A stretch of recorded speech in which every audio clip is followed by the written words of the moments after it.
হালকা পাতলা টানের উপরে রাখেন, দেখছেন দেখতে আগে নাকি প্রাইভেট কাটার মেরে দিয়ে মিস্ত্রির মোবাইল নিচে গালার। এই যে চোর, ডাকায় ডাকায় ডাকায়, ঢুকেন ধান দিকে ঢুকেন, বাম পাশে থাকেন না। রে দাঁড়ানো যাবে না রে ভাই, ভাই ডাকাতি এটাতে সাবধানে। আল্লাহ উপেনে ডাকাতি, উপেনে ডাকাতি, আল্লাহ মাফ করো ভাই। ডান দিকে রান দেন, ডান দিক দিয়ে মাঝখান দিয়ে যান। এই যে বাইনটি দ্বারা রাস্তা ধরে খাড়ে রয়েছে বুঝছেন, মাঝখান দিয়ে যান। মানে একটা দুই গাড়ি মাঝখান দিয়ে যাবেন, বামে টাইপেন না, মারা খাইবেন।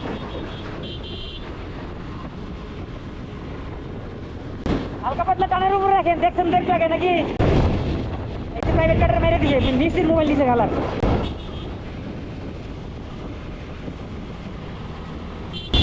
ভিড়ে থাকেন, ভুলেও বামে দেন।